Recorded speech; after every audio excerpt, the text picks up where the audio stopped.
Sir काय सांगाल, आज बैठक पार पडलेली आहे. 30 तारखेला जो प्रकरण झालेला होता त्या संदर्भामध्ये आज बैठक घेण्यात आलेली आहे. तर आजच्या बैठकीमध्ये सविस्तर चर्चा काय झाली आहे त्यावर तुम्ही काय सांगाल?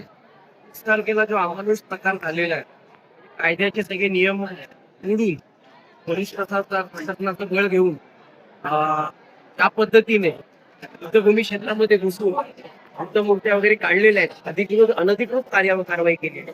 त्याला कुठेही कायद्याचा आधार नाही. आता स्वर्गीय समाजाने राखून ठेवलेली 30 एकर धार्मिक क्षेत्र हे उद्ध्वस्त करण्यासाठी या लोकांनी ज्या पद्धतीने युद्धभूमी फाउंडेशन मध्ये अन्याय अत्याचार केलेला आहे, त्याला धडा शिकवण्यासाठी, त्याचा निषेध करण्यासाठी आज ठाणे शहरातून नव्हे तर कल्याण शहरातून नव्हे तर अखंड महाराष्ट्रातून इथे आंबेडकरी अनुयायी इथे उपस्थित झालेले आहेत. याचा ज्या 30 तारखेला कारवाई झालेली आहे त्याचा जाहीर निषेध करण्यासाठी एक महामोर्चा निघणार आहे आणि हा महामोर्चा केडीएमसीवर असणार आहे. केडीएमसीच्या आयुक्तांवर अॅट्रॉसिटी ऍक्ट झाली पाहिजे, कारण की त्यांनी मागासवर्गीयांच्या भूमीमध्ये जाऊन मागासवर्गीयांचे हक्क अधिकार नसतेनाबूत करण्याचा त्यांनी प्रयत्न केलेला आहे.